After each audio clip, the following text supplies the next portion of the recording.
नमस्कार मित्रों। आज के इस वीडियो में एक बार फिर से आप सभी का बहुत बहुत हार्दिक स्वागत है।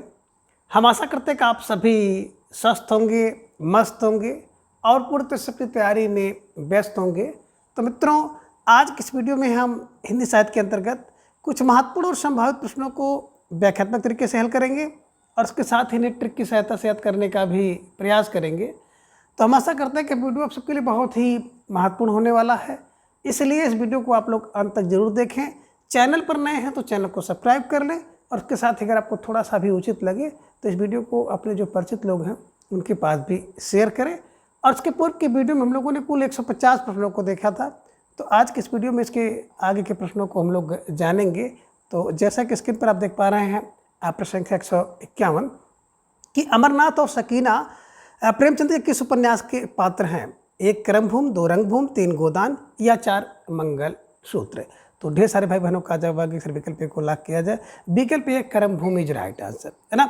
बात करें कर्मभूमि की, तो कर्मभूमि उपन्यास जो है मुंशी प्रेमचंद द्वारा वर्ष 1933 ईस्वी में लिखा गया था। और मैंने आपको बताया था ना, कर्मभूमि से हम लोग तन मन धन तीनों से लग जाते हैं। तो कर्म जो भी आपका कर्म है, हमारी जो कर्म है, अपने कर्म में हम लोग तन मन धन से लगना चाहिए, तीनों से। तो कर्मभूमि, है ना। और जब व्यक्ति कर्मभूमि में लग जाता है तो अमर हो जाता है। तो अमरनाथ और सकीना जो है कर्मभूमि मुंशी प्रेमचंद द्वारा लिखे गए उपन्यास है, उसके प्रमुख पात्र हैं। रंगभूमि में तू पहुँच तू और 5 1925 में, गो का दान करो 36 रत्न करके 1936 में, और मंगलसूत्र 1948 में मुंशी प्रेमचंद द्वारा लिखे गए उपन्यास हैं। ठीक है, चलिए। प्रश्न संख्या 152 है कि वैसा जीवन पर आधारित प्रेमचंद का उपन्यास है? 1 प्रेमा, 2 कबन, 3 सेवा सदन, 4 निर्मला। तो ढेर सारे भाई बहनों का जवाब आ गया कि 18 जन प्रेम से, है ना। तो सेवा सदन में 18 जन, इधर में रखिएगा, 1918 में लिखा गया है सेवा सदन उपन्यास। और वैश्या जीवन, तो सेवा सदन 18 जन, वैश्या जीवन, ऐसे दिमाग में बैठाइएगा। सेवा सदन, है ना, तो सेवा सदन 1918 में 18 जन, इधर में रख लीजिएगा। वैश्या जीवन और मुंशी प्रेमचंद द्वारा लिखा गया उपन्यास। ठीक है, चलिए। प्रश्न संख्या 153 है कि लवलता उपन्यास में व्यभिचारी शासक का नाम है? 1 जहांगीर, 2 अकबर, 3 शेर खां, 4 सिराजुद्दौला।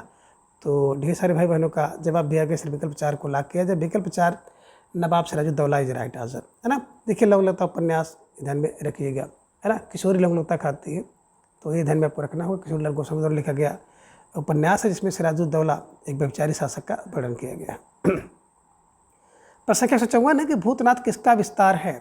1 सरकटीला, 2 चंद्रकांता संतत, 3 नूतन चरित्र और 4 है निस्सहाय हिंदू। तो नूतन चरित्र नहीं, नूतन ब्रह्मचारी शो कर लीजिए।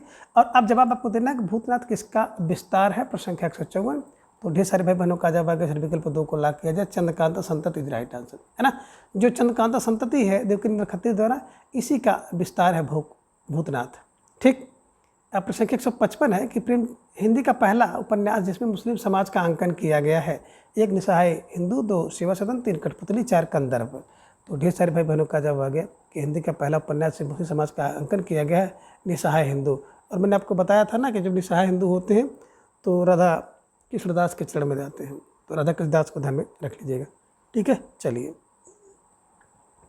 प्रश्न संख्या 156 है कि नहुस नाटक के रचनाकार हैं? 1 गोपाल चंद्र, गिरधर दास, 2 भारतेंदु, 3 प्रताप नारायण मिश्र, 4 जयशंकर प्रसाद। तो ढेर सारे भाई बहनों का जवाब आ गया कि नहुस है ना, गोपाल चंद्र गिरधर दास इज राइट आंसर, जो कि भारतेंदु हरिश्चंद्र जी के पिता थे। ध्यान में रखिएगा। एक गद्य पद्य शैली में लिखा गया है और इसकी भाषा जो है ब्रज भाषा है और हिंदी का पहला नाटक भी माना जाता है, तो ये भी आप ध्यान में रख लीजिएगा। ठीक है, चलिए। प्रश्न संख्या 157 है कि चंद्रावली नाटिका के लेखक हैं? 1 भारतेंदु, 2 बालकृष्ण भट्ट, 3 हरकृष्ण प्रेमी, 4 प्रताप नारायण मिश्र। तो ढेर सारे भाई बहनों का जवाब आ गया, सर विकल्प 1 को लॉक किया जाए। विकल्प 1 Bharatendu Harishchandra is right answer, है ना। चंद्रावली किसकी है? तो बोले चंद्रावली तो भारतेंदु की है, तो भारतेंदु को ध्यान में रख लीजिएगा। ठीक है, चलिए। प्रश्न संख्या 158 है कि कालिकौतिक रूपक के लेखक हैं? 1 राम कुमार वर्मा, 2 प्रताप नारायण मिश्र, 3 बालकृष्ण भट्ट, 4 सर्वेश्वर सक्सेना। तो प्रश्न संख्या 158 का जवाब भी आ गया कि कल कौतुक जो है ना वो प्रताप नारायण मिश्र का है। कल काल में क्या है कि कल कौतुक रूपक क्या है? काल काल में जो व्यक्ति प्रताप करेगा ना वही कल कौतुक होगा, ध्यान में रख लीजिएगा। प्रश्न संख्या 159 है संयुक्त स्वयंवर की विधा है? 1 नाटक, 2 कहानी, 3 उपन्यास, 4 गीत नाट्य। तो ढेर सारे भाई बहनों का जवाब भी आ गया कि संयुक्ता स्वयंवर। स्वयंवर देखो जो होता है ना, एक नाटक होता है, तो स्वयंवर एक नाटक होता है, तो ध्यान में रख लीजिएगा, नाटक फॉर नाटक संयुक्ता स्वयंवर। ठीक है, चलिए। प्रश्न संख्या 160 है कि शिवा साधना किसका नाटक है? एक हरिकृष्ण प्रेमी, दो उदय शंकर भट्ट, तीन जयशंकर प्रसाद, चार उपेंद्रनाथ अस्क। तो ढेर सारे भाई बहनों का जवाब भी आ गया कि शिवा की साधना करके व्यक्ति हरिकृष्ण का प्रेमी बन जाता है। शिवा की साधना करके व्यक्ति हरिकृष्ण का प्रेमी बन जाता है, तो हरिकृष्ण प्रेमी को ध्यान में रख लीजिएगा। ठीक है, चलिए। प्रश्न संख्या 161 है कि प्रथम हिंदी का गीत नाट्य है? एक कौड़ाला, दो उत्तर प्रदेशी, तीन नहुस, चार विश्वामित्र। तो ढेर सारे भाई बहनों का जवाब आ गया कि जो हिंदी का प्रथम गीत नाट्य है ना, विकल्प एक कौड़ाला है, इधर में रख लीजिएगा, स्टार लगाकर इसे अपने नोटबुक में दर्ज कर लीजिएगा। 1912 में लिखा गया है और कहीं कहीं 13 मिलता है प्रसाद जी द्वारा। ठीक है, चलिए।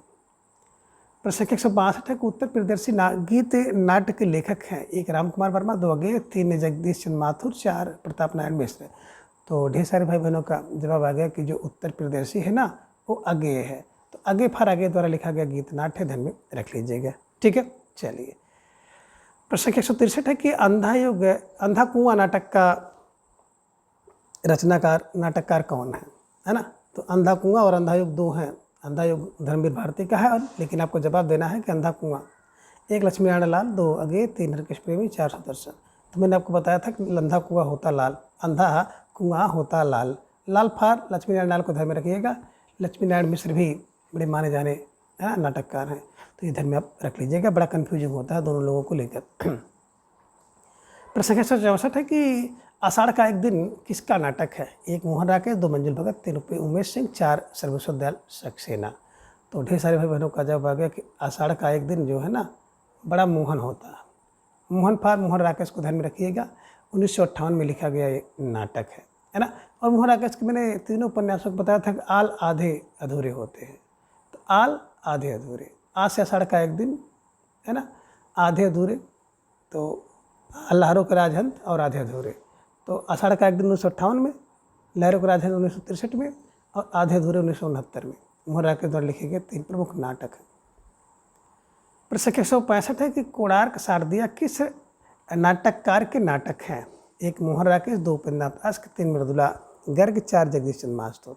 तो ढेर सारे भाई बहनों का जवाब है कि विकल्प 4 को लाभ किया जाए, जगदीश चंद्र माथुर इज राइट आंसर है ना। कोणार्क और शारदिया जगदीश चंद्र माथुर के ऊपर नाटक है। ठीक है। प्रश्न संख्या 166 है कि बकरी नाटक के रचयिता हैं? एक अगेय, दो धर्मवीर भारती, तीन सर्वेश्वर दास सक्सेना, चार सेठ गोविंद दास। तो ढेर सारे भाई बहनों का जवाब है कि सर विकल्प 3 को लाभ किया जाए, सर्वेश्वर दास सक्सेना इज राइट आंसर है ना। बकरी के लिए अब गरीबी हटाओ है ना, बकरी अब गरीबी हटाओ के द्वारा लिखा गया लव लड़ाई, तीन प्रमुख नाटक है। तो मैंने आपको ट्रिक बताया था ना कि बकरी के लिए लड़ाई हटाओ, और जब बकरी के लिए लड़ाई होगी ना तो सक्सेस ना होगा, यानी कि सक्सेना, और कौन सक्सेना समझौता सक्सेना द्वारा लिखा गया नाटक है। तो बकरी अब गरीबी हटाओ और लड़ाई, तीन के प्रमुख नाटक है। ठीक है, चलिए। प्रश्न संख्या 167 है कि डॉक्टर नामक कृति की विधा है, यानी कि डॉक्टर किस विधा की कृति है? एक उपन्यास, दो नाटक, तीन कहानी, चार काव्य। तो ढेर सारे भाई बहनों का जवाब आ गया विकल्प 2 को लाभ किया जाए, डॉक्टर जो है ना एक नाटक विधा है। ठीक है, चलिए। प्रश्न संख्या 168 है कि हानुस नाटक के रचनाकार हैं? एक भीष्म साहनी, दो सर्वेश्वर दास सक्सेना, तीन उपेंद्रनाथ अस्क, चार सुदर्शन चोपड़ा। तो ढेर सारे भाई बहनों का जवाब भी आ गया कि हानुस जो है भीष्म साहनी जी का नाटक है ना। और मैंने भीष्म साहनी जी के नाटकों की ट्रिक बताई थी, हाँ कबीरा माधवी को भी मुआवजा दे पूरा आलम चाहता है। तो हाँ कबीरा, हाँ से हानुस, का से कबीरा खड़ा बाजार में, माधवी को मुआवजा दो, माधवी मुआवजे है ना, पूरा आलम चाहता है। तो आलम फार आलमगीर, इधर में रख लीजिएगा, इनके द्वारा लिखे गए प्रसिद्ध जो नाटक हैं। ठीक है, हाँ कबीरा, माधवी को भी मुआवजा दे पूरा आलम चाहता है। प्रश्न संख्या 169 है कि हिंदी में यथार्थवाद एकांकी के जनक माने जाते हैं? यथार्थवाद एकांकी जनक कौन माने जाते हैं? एक है राम कुमार वर्मा, दो उपेंद्रनाथ अस्क, तीन जयशंकर प्रसाद, और चार हैं सुदर्शन चोपड़ा।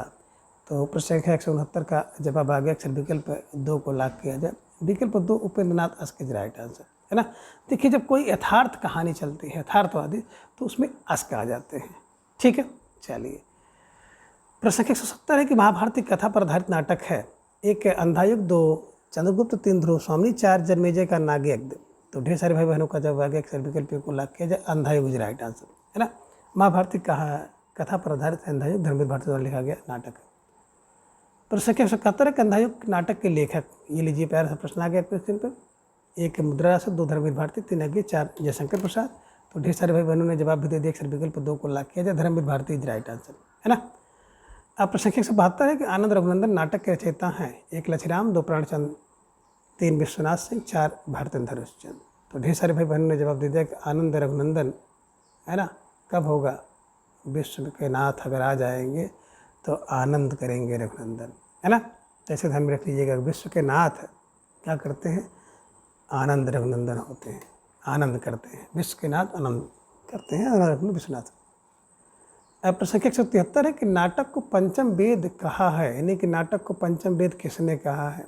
1 भरत मुनि, 2 भामा, 3 रोयक, 4 रुद्रट। तो प्रश्न संख्या 173 का विकल्प 1 भरत मुनि इज राइट आंसर। प्रश्न संख्या 174 कि भारतेंदु का प्रथम नाटक, 1 भारत जननी, 2 भारत दुर्दशा, 3 विद्या सुंदर, 4 चंद्रावली। तो प्रश्न संख्या 174 का भी जवाब आ गया कि भारतेंदु का जो पहला नाटक है ना, विद्या सुंदर होती है। तो भारतेंदु का पहला नाटक विद्या सुंदर, ये ध्यान में रख लीजिएगा। प्रश्न संख्या 175 है कि बालकृष्ण भट्ट द्वारा लिखित प्रहसन कौन सा है। 1 अंधेर नगरी, 2 जैसा काम वैसा परिणाम, 3 सती प्रताप, 4 सन्यासी। तो बिल्कुल भट्ट से क्या होता है, जैसा काम उसका परिणाम वैसा मिल जाता है। तो भट्ट फार बालकृष्ण भट्ट द्वारा लिखा गया, है ना, प्रहसन है। प्रश्न संख्या 176 है कि सन्यासी नाटक के लेखक हैं। 1 सुदर्शन, 2 हरकृष्ण प्रेमी, 3 जयशंकर प्रसाद, 4 लक्ष्मी नारायण मिश्र। तो ढेर सारे भाई बहनों का जब आगे सर सन्यासी जो होता है ना, उसका बिल्कुल बात करें तो लक्ष्मी नारायण मिश्र का सन्यासी जो है मिश्र होता है। मिश्र फाल लक्ष्मी नारायण मिश्र को ध्यान में रख लीजिएगा। प्रश्न संख्या 177 है कि लक्ष्मी का स्वागत एकांकी के लेखक है। 1 उपन्यास, 2 भुवनेश्वर, 3 हरकृष्ण प्रेमी, 4 उदय शंकर भट्ट। तो ढेर सारे भाई बहनों का जवाब भी आगे सर विकल्प को लॉक किया जाए, है ना। लक्ष्मी का स्वागत वही व्यक्ति कर सकता है ना जिसके पास अश्क आते हैं। अश्क माने आंसू, लक्ष्मी का स्वागत वही करेगा। प्रश्न संख्या 178 कर्फ्यू नाटक के लेखक हैं। 1 भीष्म स्वामी, 2 लक्ष्मी नारायण लाल, 3 मोहन राकेश, 4 जगदीश चंद्र मास्तुर। तो ढेर सारे भाई बहनों का जवाब आ गया कि कर्फ्यू जब होता है ना तो बड़ा भीष्म होता है, भयानक होता है। तो भीष्म फार भीष्म आदि को ध्यान में रख लीजिएगा। प्रश्न संख्या 179 है कि विनोद रस्तोगी का नाटक है। 1 आज़ादी के बाद, 2 अंधा कुआं, 3 कोणार्क, 4 पहला राजा। तो ढेर सारे भाई बहनों का जवाब आ गया कि विनोद रस्तोगी का जो है ना नाटक है, विकल्प 1 आज़ादी के बाद इज राइट आंसर, ठीक है। चलिए प्रश्न संख्या 180 है गिरीश रस्तोगी ने श्रीलाल शुक्ल के उपन्यास राग दरबारी का रूपांतरण किस नाम से किया था। 1 3 अपाहिज, 2 घरौदा, 3 रंगनाथ की वापसी, 4 वसीयत। तो बिल्कुल राग दरबारी का जो रूपांतरण है नाटक के रूप में रंगनाथ की वापसी शीर्षक से श्रीलाल शुक्ल जी ने किया था, ठीक है। चलिए प्रश्न संख्या 181 है कि कालिदास के जीवन को आधार बनाकर मोहन राकेश ने कौन सा नाटक लिखा। 1 आषाढ़ का दिन, 2 आधे अधूरे, 3 कारवां, 4 पहला राजा। तो ढेर सारे भाई बहनों का जवाब आ गया, अक्षर विकल्प को लॉक किया जाए।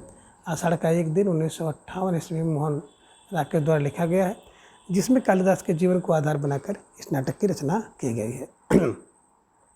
प्रश्न संख्या 182 कारवां किसका एकांकी संग्रह है। तो 1 मृदुला गर्ग, 2 लक्ष्मीकांत, 3 रामकुमार वर्मा, 4 भुवनेश्वर। तो कारवां कहाँ चला, भुवनेश्वर के लिए, भुवनेश्वर को ध्यान में रख लीजिएगा। और प्रश्न संख्या 182 के विकल्प 4 को हमेशा अगली लॉक कर लीजिए।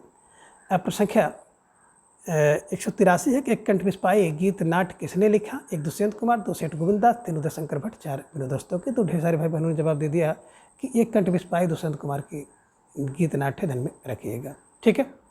प्रश्न संख्या 184 है काला पहाड़ नाटक के नाटककार कौन है। 1 है कुंथा जैन, 2 भीष्म साहनी, 3 लक्ष्मी नारायण मिश्र, 4 सुदर्शन। तो ढेर सारे भाई बहनों का जवाब आ गया, विकल्प 4 को लॉक किया जाए। काली पहाड़ी पर लेकर के आ जाओ, है ना, 10 लाख रुपए लेकर के आ जाओ, बड़ी अच्छी ट्रिक आप लोगों ने बताई थी। काला पहाड़ पर सुदर्शन चोपड़ा, इसको प्रेम चोपड़ा से जोड़ लीजिएगा, ठीक है। चलिए प्रश्न संख्या 185 है कि प्रतीकवादी नाटकों का आरंभ माना जाता है। 1 ज्योत्सना, 2 कामना से, 3 विश्वामित्र से, 4 शूद्रपुत्र से। तो ढेर सारे भाई बहनों ने जवाब दे दिया कामना हम लोग करते हैं ना, प्रतीक मान लेते हैं, कामना करते हैं कि ऐसा हो जाए वैसा हो जाए, ठीक है। प्रश्न संख्या 186 है कि सूतपुत्र नाटक लिखा गया किसके द्वारा। 1 विनोद रस्तोगी, 2 सत्येंद्र पंत, 3 उदय शंकर भट्ट, 4 उपेंद्र नाथ हंसके। तो ढेर सारे भाई बहनों का जवाब भी आ गया कि सर सूतपुत्र जो होता है विनोद करता है, सूतपुत्र विनोद, विनोद फॉर विनोद रस्तोगी। ठीक। प्रश्न संख्या 187 है कि अंजू दीदी नाटक के लेखक हैं, एक भुवनेश्वर, दो उपन्यास, इसके 3 यशपाल, 4 जयशंकर प्रसाद। तो ढेर सारे भाई बहनों का जवाब आ गया कि अंजू दीदी जो होती है ना, अश्क बहाती है, अश्क फॉर उपन्यास, अश्क की रचना है। प्रश्न संख्या 188 एक लौ देवता नाटक की रचना की है, 1 अगे, 2 प्रसाद, 3 सिद्धनाथ कुमार, 4 वीरेंद्र नारायण। तो जो लौ देवता होता है वो सिद्ध होता है, सिद्ध फॉर सिद्धनाथ को ध्यान में रख लीजिएगा। प्रश्न संख्या 189 है कि शंभू की हत्या नाटक किसका है, 1 रमेश मेहता, 2 नरेंद्र कोहली, 3 प्रसाद, 4 अगे। तो ढेर सारे भाई बहनों का जवाब आ गया कि देखिए शंभू की हत्या नरेंद्र कोहली, हत्या कोहली करते हैं, शंभू का वध जगदीश करते हैं, जगदीश चतुर्वेदी। तो ये ध्यान में रख लीजिएगा, जगदीश अगर आ जाएगा तो शंभू का वध होगा और शंभू की हत्या होगी तो नरेंद्र कोहली। ठीक है, चलिए। प्रश्न संख्या 190 है काला मुँह किसका नाटक है, 1 गोविंद मिश्र, 2 गोविंद चातक, 3 चंद्रशेखर, 4 डॉक्टर विनय। तो काला मुँह जो होता है ना, विकल्प 2 गोविंद चातक इज राइट आंसर। ठीक है, चलिए। प्रश्न संख्या 191 चरणदास चोर किसकी नाटकृति है, 1 मुद्रा राक्षस की, 2 बलराज पंडित की, 3 हबीब तनवीर की, 4 नागदेव की। तो ढेर सारे भाई बहनों का जवाब आ गया, फिर विकल्प 3 को लॉक किया जाए। और मैंने इसको आपको ऐसे ही बताया है ना, जो चारण होता है, चोर होता है ना, चरणदास चोर की तस्वीर जो अजीब होती है, अजीब होती है, अजीब को हबीब कर लीजिएगा। ठीक। प्रश्न संख्या 192 का आधुनिक हिंदी कहानी का प्रारंभ सरस्वती पत्रिका में 1900 ईस्वी प्रकाशित किस कहानी से माना जाता है, 1 दुलाई वाली, 2 गुलबहार, 3 इंदुमती, 4 प्लेग की चुड़ैल। तो ढेर सारे भाई बहनों का जवाब आ गया कि Indumati is right answer. Indumati पूरे 1900 ईस्वी में लिखी गई कहानी है, दुलाई बाई 1907 में, गुलबहार 1902 में और प्लेग की चुड़ैल 1902 में। ठीक है, चलिए। प्रश्न संख्या 193 की प्रेरणा कहानी किसने लिखी है, 1 प्रसाद, 2 प्रेमचंद, 3 जनिंदर, 4 उपन्यास। तो ढेर सारे भाई बहनों का जवाब आ गया कि प्रेरणा जब होता है ना तब प्रेम से प्रेरणा होती है, किसी व्यक्ति के अंदर प्रेरणा आएगी, किसी के प्रति प्रेम से आएगी। ठीक है। प्रश्न संख्या 194 नारी पात्र मधुलिका का संबंध किस कहानी से है, 1 गुंडा, 2 पुरस्कार, 3 आकाशदीप, 4 मधुआ। तो ढेर सारे भाई बहनों का जवाब आ गया कि प्रसाद द्वारा लिखी गई पुरस्कार कहानी में मधुलिका है ना और अरुण प्रेमी प्रेम का है। तो पुरस्कार से संबंधित कौन है, मधुलिका पुरस्कार से संबंधित है। प्रश्न संख्या 195 कि मैंने काल में सिर्फ 3 अपने काल में सिर्फ 3 कहानियों की रचना करके हिंदी कथा साहित्य में अपनी अमिट पहचान बना लेने वाले लेखक का नाम है, 1 जयशंकर प्रसाद, 2 चंद्र शर्मा गुलेरी, 3 पदम सिंह, 4 प्रेमचंद। तो Chandra Sharma Guleri is right answer है ना, बिल्कुल। सुखमय जीवन उसने काटा, तो सुखमय जीवन 1911 में, बुद्धू का काटा 1914 में और उसने कहा था 1915 में। 3 यही प्रमुख कहानी है और 3 प्रमुख कहानी को लिख करके अमर हो गए। तो चंद्र शर्मा गुलेरी को आप लोग बिल्कुल दिमाग में बैठा लीजिएगा। ठीक है, चलिए आगे। प्रश्न संख्या 196 है कि निम्नलिखित में से कौन सी कहानी प्रेमचंद की नहीं है, 1 बड़े घर की बेटी, 2 मिस पद्मा, 3 ठाकुर का कुआं और 4 है सफ़ेद कौआ। तो ढेर सारे भाई बहनों का जवाब आगे सफ़ेद कौआ जो मंजुल भगत जी की रचना है, ये प्रेमचंद जी की रचना नहीं है। ठीक है, चलिए। प्रश्न संख्या 197 है कि सफ़ेद कौआ कहानी के लेखक कौन है, 1 मणि मधुकर, 2 उदय प्रकाश, 3 मंजुल भगत, 4 मंडो भंडारी। तो बिल्कुल अभी आपने देखा कि विकल्प 3 मंजुल भगत इज राइट आंसर है ना, सफ़ेद कौआ क्या होता है, मंजुल भगत। ठीक है, चलिए। प्रश्न संख्या 198 कि निर्मल वर्मा द्वारा चर्चित कहानी कौन सी है, तो 1 परिंदे, 2 गुंडा, 3 मिठाई वाला, 4 इंस्टॉलमेंट। तो ढेर सारे भाई बहनों का जवाब आ गया कि निर्मल वर्मा द्वारा लिखी गई कहानी है परिंदे है ना। प्रश्न संख्या 199 कि शेखर जोशी की कहानी कौन सा है, 1 मकान, 2 हत्यारे, 3 कोसी का घटवार, 4 त्रिज। तो कोसी जोशी विकल्प 3 इज राइट आंसर। जिन भाई बहनों ने विकल्प 3 का चुनाव किया था बिल्कुल सही जवाब, बेहद तैयारी आप सबके यहाँ पर दिख रही है, निश्चित रूप से आप सब बधाई के पात्र हैं। प्रश्न संख्या 200 है कि दामुल का कैदी के लेखक कौन है, 1 प्रेमचंद, 2 जैनेन्द्र, 3 प्रसाद और 4 है पंत। तो ढेर सारे भाई बहनों का जवाब आ गया कि जो दामुल का कैदी होता है ना बिल्कुल प्रेम से रहता है। तो दामुल का कैदी प्रेम से रहता है, यानी कि प्रेमचंद द्वारा लिखी गई कहानी है, ध्यान में रख लीजिएगा, इसके लेखक प्रेमचंद हैं।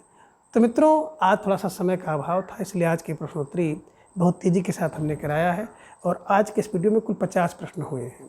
तो आज के इस वीडियो में बस इतना, अगले वीडियो में फिर हम इसके लिए भाग को जानेंगे। तब तक के लिए आप सभी अपना ख्याल रखिए और अपना अधिक से अधिक समय अपने अध्ययन पर लगाएं, अपना प्रेम विश्वास इस तरह पर बनाए रखें। धन्यवाद, नमस्कार, बाय बाय।